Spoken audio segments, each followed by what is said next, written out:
par le nom de Dieu, le très miséricordieux, le tout miséricordieux, que la paix et la bénédiction de Dieu soit sur son prophète ainsi que sur sa sainte famille, et que la malédiction, comme nous avons dit, sur Abu Bakr et Omar et Othman et Aïcha et Hafsa, et surtout les assassins de l'imam al-Hussein, que la paix soit sur lui. Nous avons parlé du système communal ou communautaire du Liban.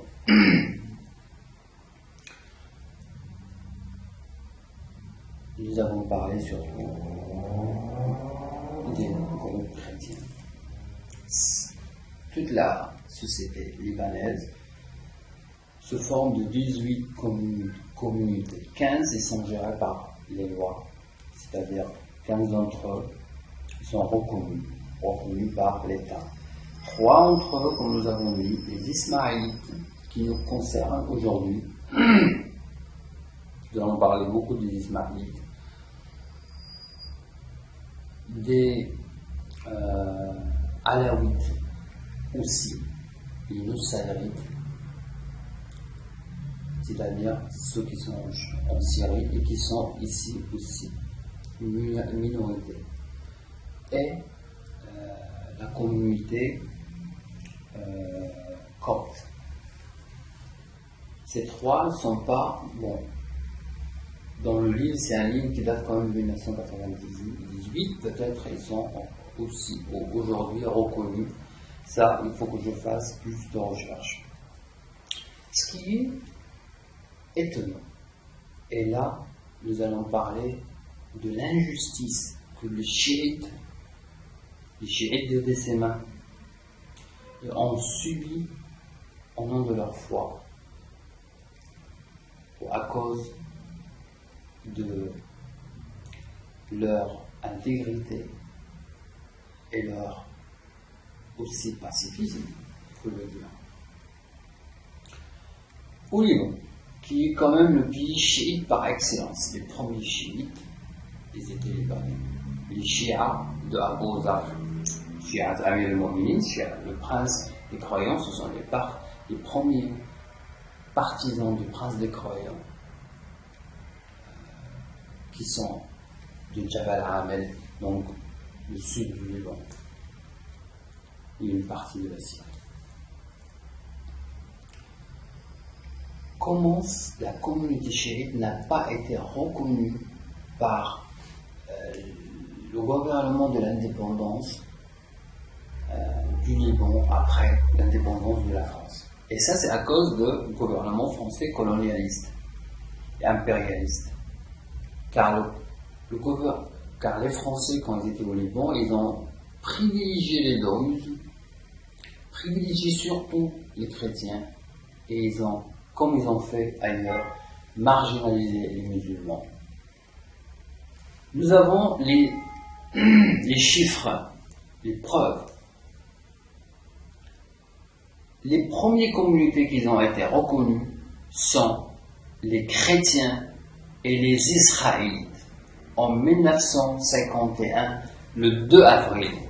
La même date qui va voir la reconnaissance, le 2 avril 1951, il va avoir la reconnaissance, ils vont ajouter donc aux chrétiens en général l'église orthodoxe copte à la liste des confessions reconnues par l'État libanais. En 1951, au même jour, le 2 avril, reconnaissance de tous les chrétiens, en plus les coptes, d'accord, et les Israélites. Il y avait une grande communauté à ce moment-là, juive, libanaise.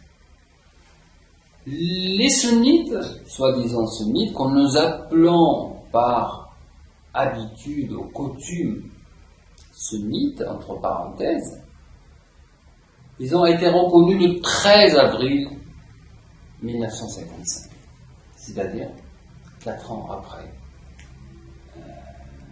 les gens du livre. D'accord? Eux aussi, c'est les gens du livre, car leur Omar, il dit: moi, je suis que le livre du Coran. Je ne veux pas la sunna. Et ça m'étonne pourquoi ils s'appellent les gens de la sunna, les sunnites. Ils n'ont rien du sunna. Car Omar lui-même, il disait Hasbiya kitabullah. C'est-à-dire, moi, le livre me suffit pour égarer les livres. Écoutez, de 1955 jusqu'à 1967, les chiites ils ont été reconnus le 19 décembre, c'est-à-dire 12 ans après les sunnites et 16 ans après les chrétiens et les juifs. Au Liban, qui sont originaires, qui sont les berbères du Liban, qui sont les amérindiens du Liban, qui sont les sahraouis du Liban, même s'il n'y a pas du Sahara au Liban. D'ailleurs, c'est le pays où il n'y a pas un bout de désert ou du Sahara dans le monde, je crois. Dans le monde, c'est-à-dire surtout en Asie et en Afrique. Donc, les Druzes, ils ont été reconnus en 62, les Druzes, donc avant les chiites.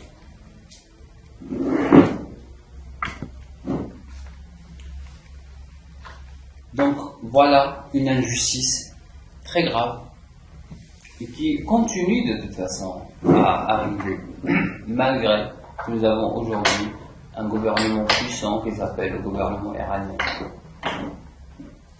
Donc aujourd'hui, nous allons parler d'autre chose.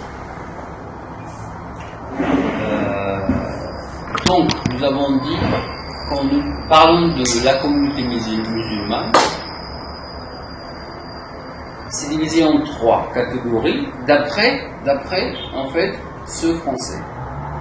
Mais lui-même, il reconnaît que les Druzes ne sont pas des musulmans. Lui-même, il le reconnaît. C'est-à-dire que quand il dit que la communauté musulmane est divisée en sunnites, chiites et du Druze, quand il va parler de la communauté druze, il dit très bien qu'ils sont indépendants, ils ont un statut secret, c'est une religion hermétique et tout ça. Il le montre. Il n'est pas obligé, dans un livre qui traite de la géographie, de l'histoire, il n'est pas obligé de parler de ces détails confessionnels. Mais c'est très important pour montrer la qualité ou la nuance de la différence entre eux et la grande différence entre les Druzes et les musulmans. Les sunnites, je vais donner juste des chiffres, comme ça, et on va aller plus vers les Druzes. Voilà le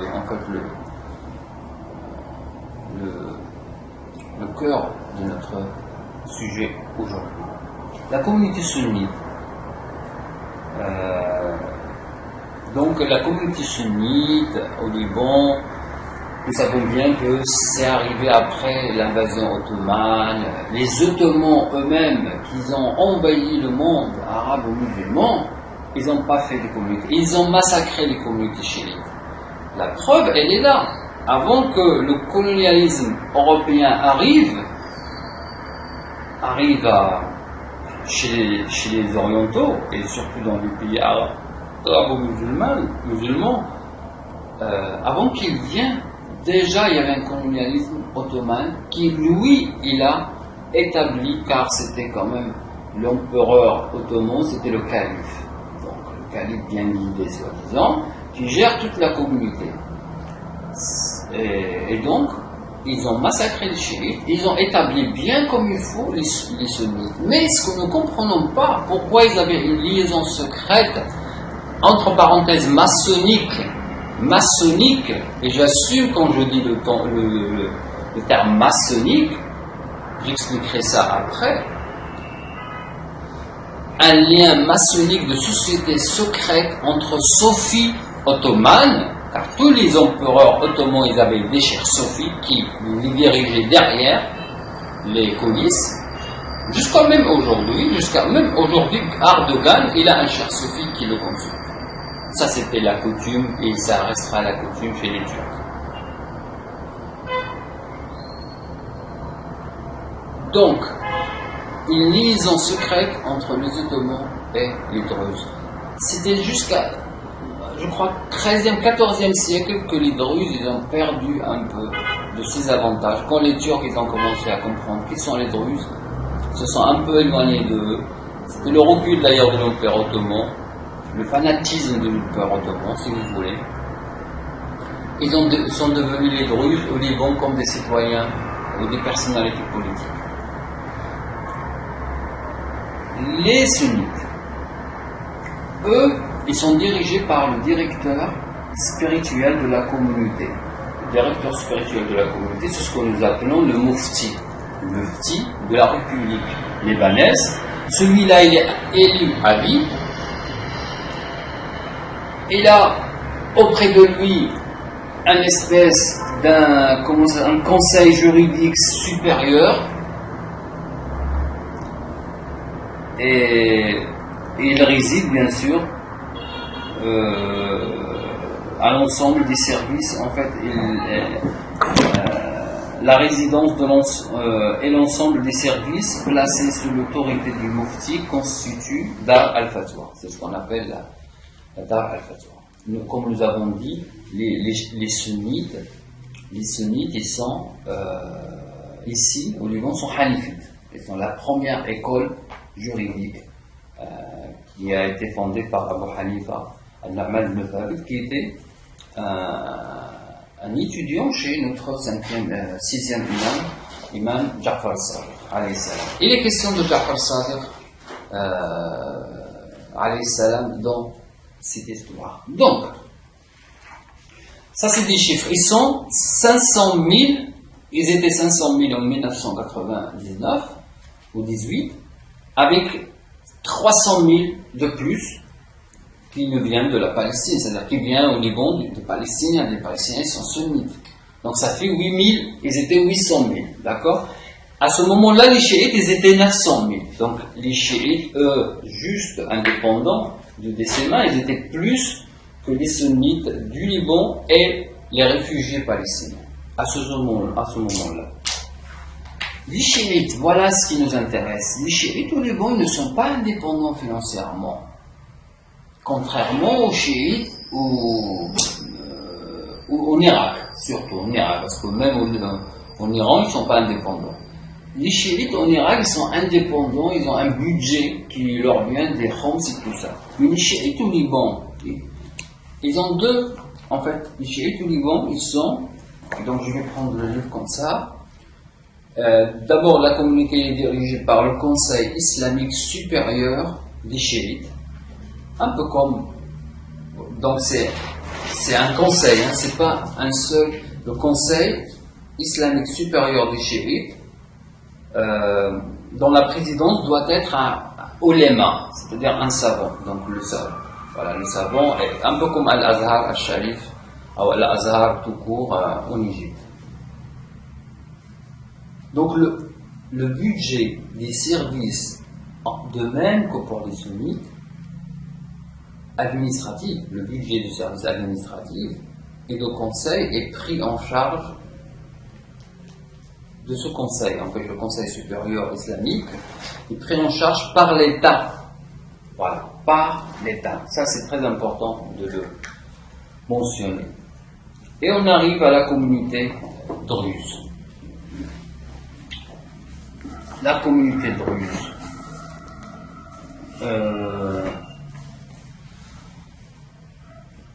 Les Druzes, et ça c'est une anecdote, les Druzes ne sont pas originaires du Liban. On va même être étonné qu'on va savoir qu'ils sont même originaires du Maghreb et de l'Afrique, c'est-à-dire de l'Égypte. Arrivés au Liban à la fin ou avant, avant la fin de la période fatimide, aidé par, après, celui qui va être l'ennemi des Fatimides et qui va les massacrer, Salah ad-Din Ayyubi, le très scabreux, le très fameux, que la malédiction de Dieu tombe sur lui d'ailleurs. Lui, il va aider les Druzes à s'installer dans les monts du Liban. Avant lui, bien sûr, avant, mais lui, il va leur donner, quand ils vont s'installer dans les mondes de Liban, ils vont leur donner, il va alors les protéger. C'était le protecteur des Druzes, malgré qu'il était sunnite.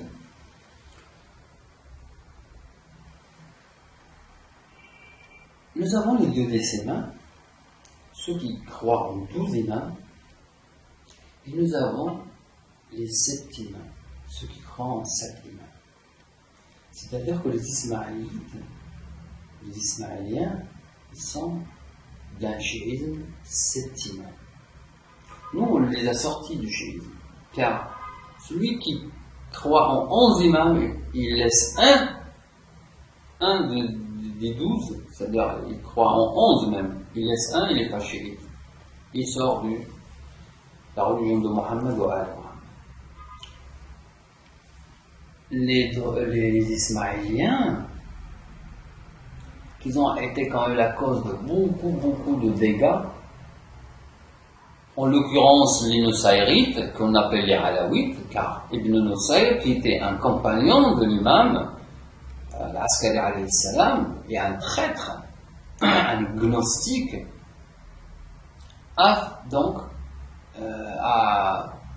malgré qu'il était compagnon de l'imam, et il était septimam. C'était quelqu'un qui a fondé sa propre secte, qui est donc l'Inusayrites. L'Inusayrites, normalement, ils descendent des septimins, et après ils ont cru au Dieu des sémains, et puis c'est un mélange entre le septimin et le Dieu des sémains. Et les Ismaélites eux-mêmes, qu'ils avaient un pays, une civilisation, un grand empire fondé au Caire, qui sont partis de la Tunisie et du Maghreb. Il avait comme homme des Kétamis, ce qu'on appelle les Kétamis, les gens de Kétama, tout le nord ce qu'on appelle les Kabyles, et puis la Kétama, va jusqu'au Maroc, là où il y a la plantation de marijuana. Les Kétama, c'est très connu. Les Kétamis, ils étaient des gens d'honneur qui accompagnaient toujours l'empereur ismaélite, qui, après avoir s'installé en Caire, il la déclare capitale de l'empire fatimide. Un de ses enfants, qui sont des descendants de l'imam Al-Hussein, c'est-à-dire des Fatimides, des vrais Fatimides. Comme les Ismaélites, ils ont choisi l'imam Ja'far Sadiq, pas lui, ils se sont arrêtés vers lui. C'est-à-dire, ils n'ont pas cru à l'imam qui va venir après lui, qui est l'imam Moussa al-Kazim, que la paix soit sur lui. Ils ont dit, puisque nous avons, je pense que j'ai parlé de ça par rapport à Ismaël. Donc Ismaël, c'était le fils aîné de l'imam Ja'far Sadiq, qui n'est pas un imam puisqu'il est décédé après lui ou avant lui. L'imam il était encore vivant, son fils aîné il décède. Ces gens-là, ils ont pris son fils aîné comme le Mahdi en fait. Ils ont dit il n'est pas mort, il va revenir. Et c'est juste une occultation en fait. Et donc du coup, ils ont suivi donc son fils, le fils d'Ismaël, et c'est comme ça que s'est créée la secte ismaélite.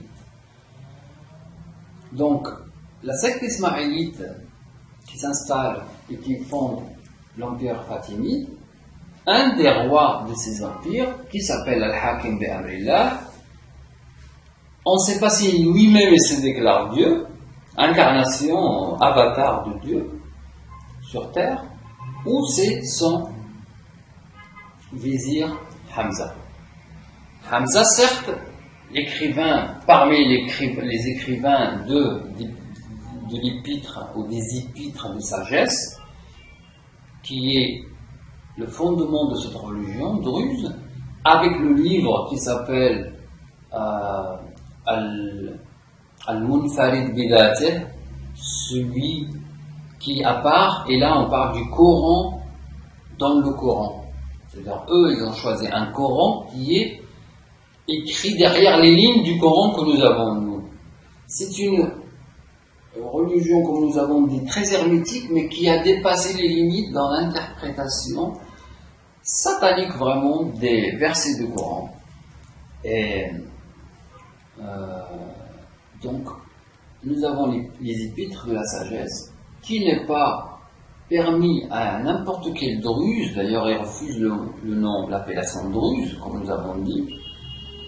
Il préfère s'appeler les muwahhidines, les vrais monothéistes. Ces druzes, il faut qu'on atteigne l'âge de 40 ans pour être initié. Donc les druses sont séparés en deux castes. Si les hindous sont séparés en 4, les druses sont séparés en 2, et le système du caste ne vient des druses, des hindous, ne vient des hindous. Le système de druses ne vient des hindous, car ces deux castes, la caste des ignorants, les muqallid, les awam, et la caste, c'est-à-dire des juhal, et la caste des uqal, c'est-à-dire les initiés. Donc, reste, c'est quoi cette religion? Et pourquoi ils ne veulent pas sortir de l'islam, c'est-à-dire ils ne veulent pas sortir de la prétention qu'ils sont musulmans, malgré qu'ils offensent cette religion, en fait, offensent le fondateur de cette religion, ni l'imama des deux imams. Ils sont sortis du bakrisme, en fait, du sunnisme lui-même, et ils sont sortis du chiisme, c'est-à-dire ils peuvent ni être considérés comme des bakris, ni être considérés comme des chiites. Al-Hakim bi Amrillah, c'était un psychopathe, et il a beaucoup perturbé la scène politique et religieuse, et c'est cette folie, son sophisme, son mysticisme, sa manière enfantine et capricieuse, et son lunatisme dans les affaires d'État et aussi surtout dans la religion, c'était comme le Kadhafi. Un jour il sort et il dit il faut maudire Abu Bakr et Omar. Un jour il demande qu'on écrit sur tous les mosquées il nous faut interdiction de maudire Abu Bakr et Omar. Vous voyez, c'est le nhiraf, c'est ça. Et subhanallah, louange à Dieu, quand il a commencé à interdire de maudire les ennemis de Ahl al-Bayt, il est tombé dans le diabolisme. C'est-à-dire il a tout perdu. Il a tout perdu. C'est-à-dire il est rentré avec les soufis. Le même histoire qui arrive aujourd'hui dans le monde, Dieu de ses mains. Exactement. Avec Saïd Khamenei, Khomeini et le reste. Le Irfan et tout ça. Et l'interdiction de maudire. C'est le même système. C'est du déjà vu, car history repeats itself. L'histoire se répète elle-même. Nous devons apprendre des leçons. C'est pour cela que j'en parle. Nous allons venir avec le livre, les épîtres de la sagesse, et aussi Al-Munfarid Bidateh, leur Coran à eux, c'est-à-dire c'est le même Coran, mais une interprétation, mais vraiment qu'elle n'a rien à voir avec la vérité. Une interprétation purement selfish, purement individuelle, et qui a tout changé.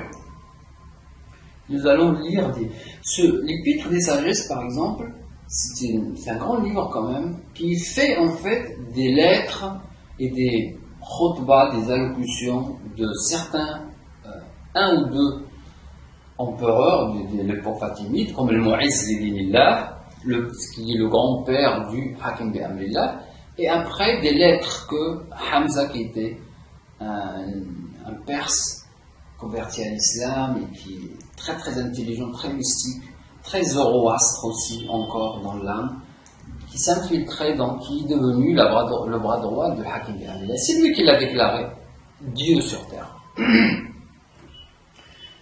Et C'est tout un système. Lui, on l'appelle le grand intellect. C'est vraiment que des codes, des secrets. D'ailleurs, le soufisme, il a trouvé terreau dans ces affaires-là. Un terreau fertile.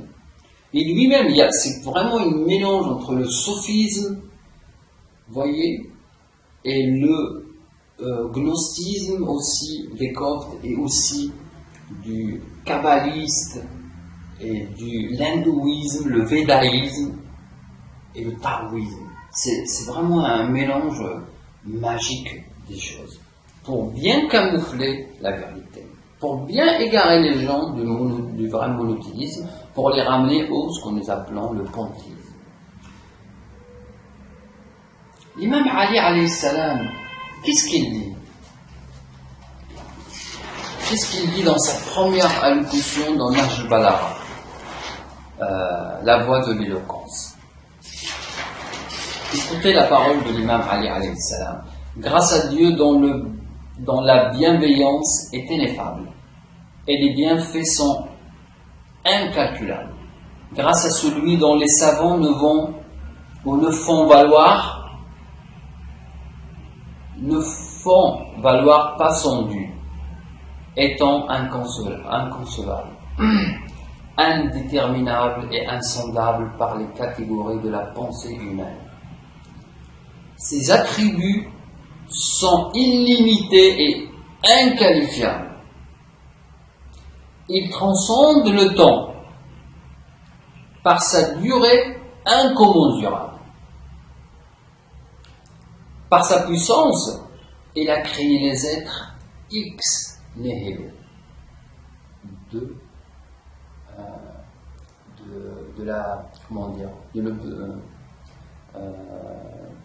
néant. Il a sorti les êtres du néant, ex nihilo, et par sa miséricorde, il sème à tout vent. C'est lui qui a consolidé par les roches étendues la terre. Le commencement de toute religion, voilà ce qui nous intéresse. Le commencement de toute religion est la connaissance de Dieu.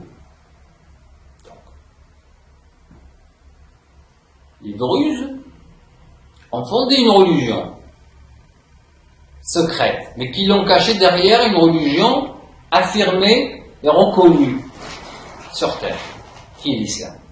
Car ils sont sortis derrière le dos de l'islam. Ils ont fondé une religion. Est-ce que cette religion est fondée sur, comme Amir al-Mu'minin, l'émir des croyants, l'imam Ali, que la paix soit sur lui, il dit, le commencement de toute religion est la connaissance de Dieu. Est-ce que c'est basé sur la connaissance de Dieu ou non? Or, la connaissance parfaite est la croyance à son unicité, qu'on doit parfaire par la loyauté envers lui, vers Allah, et par la négation des attributs qu'on fait adhérer à son essence en tant que substitut. Ce qui est contraire à l'idée d'Ibn Arabi ou à tous les soufis et surtout des Druzes qui veulent décrire les attributs de Dieu, qui veulent décrire l'essence de Dieu, la quintessence de Dieu, et qui font le tashbih. À côté du tanzir, ils font le tashbih, c'est-à-dire ils font comment ça s'appelle, l'anthropomorphie. Je finis. Car celui qui décrit Dieu l'associe à sa description. Il s'en ressort un dualisme qui, en fin de compte, aboutit à une pluralité divisible, ce qui est une méconnaissance de Dieu. Donc, je m'arrête là, parce que la parole de l'imam Ali alayhi salam, que la paix soit sur lui, c'est immense. On ne peut pas lire toute une allocution, on s'arrête là. Le commencement de toute religion. D'abord, il décrit Dieu, qui, on ne peut pas, avec la raison, le connaître. Ni avec la raison, ni avec autre chose. La raison a été interdite à son accès. réservé à lui-même. Nous avons donc le commencement de chaque religion est la connaissance de Dieu. Or, il dit, l'imam Ali alayhi salam, si quelqu'un le décrit, il dit, ou le pointe de doigt, il dit, ça c'est Dieu, car Dieu il a créé l'espace et le temps. Comment il peut être? Il fait partie de l'espace et le temps. Le plus grand ne contient pas, le plus petit ne contient pas le plus grand, mais le plus grand contient le plus petit. Mais pas de la manière de Al-Hulul, de l'unité avec la création. Ce que les sophies proclament, souvent, sans l'avouer. Quand Al-Hallaj il dit je suis la vérité, voilà, il a révélé le secret. Nous avons parlé aussi de Al-Hallaj, mais dans une autre vidéo. Là, nous parlons donc des Druzes qui ont décrété ou proclamé que Dieu est descendu sur terre, car il a vu que tous les prophètes l'ont trahi, et il s'est déclaré Dieu lui-même. La croyance en Al-Hakim bi Amrillah, il englobe croire en lui en tant que Dieu, en tant que Messie, en tant que Mahdi. 3 choses en un. Une autre religion. Et qui, bien sûr, descend, on voit, les racines sont islamiques, judéo-chrétiennes, de toute façon. Donc, le druzisme, ou ce qu'on appelle la secte druze, qui a fasciné l'Occident avec ses codes secrets, avec son initiation secrète, comme dans le temps d'Orphée, tout ça, Poséidon, eux en plus dans le druze, comment on va l'appeler, la religion druze, ils ont aussi une croyance, et là ça les sort de l'islam complet, la croyance en la métapsychose, ou comment on appelle ça, la réincarnation, et même la transmigration, le métempsychose, c'est ça je crois que ça s'appelle comme ça. Ils y croient aussi à la race. C'est une secte de race, c'est-à-dire raciale. C'est-à-dire qu'il dit que ma race, elle est la meilleure. La race, on ne parle pas de la religion. La race est ma meilleure. Comme un peu les juifs, les hébreux.